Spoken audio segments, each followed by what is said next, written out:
Je pense que l'Europe, jusqu'à présent, s'est construite de façon totalement inféodée au commerce, à la marchandisation, au capitalisme.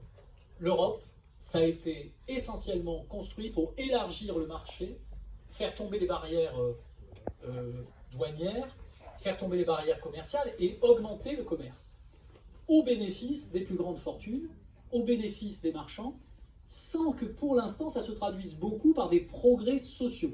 Alors il y a eu quelques... Moi je ne dis pas que tout est négatif dans l'Europe, parce qu'on a tous bénéficié aussi de la plus grande flexibilité pour voyager, on se sent tous un peu plus européens qu'avant, donc on n'est pas pour sortir de l'Europe. Mais on veut construire une autre Europe dans laquelle on fasse du progrès social le moteur et aussi de la souveraineté populaire. Qu'est-ce que ça veut dire? Ça veut dire que l'Europe dans laquelle on étouffe la volonté des peuples, ça ne peut pas marcher. Les gens n'en veulent pas. Et l'Europe sans les peuples, sans la volonté des peuples, c'est quelque chose qui finit par le Brexit.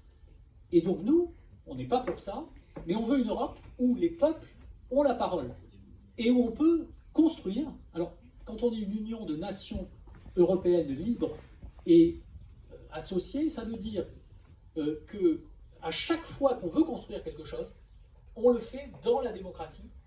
Et donc, ça veut dire qu'on permet à des pays qui sont d'accord de construire des choses en respectant ceux qui ne sont pas d'accord. Les exemples, par exemple, Airbus, qui a été une grande victoire européenne, c'est typiquement ce qu'on veut faire.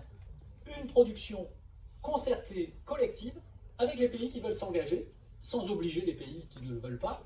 Et donc moi, je refuse, par exemple, que l'Europe m'impose un taux d'imposition des sociétés qui ne permettent pas de répondre aux besoins du programme social que je vais défendre.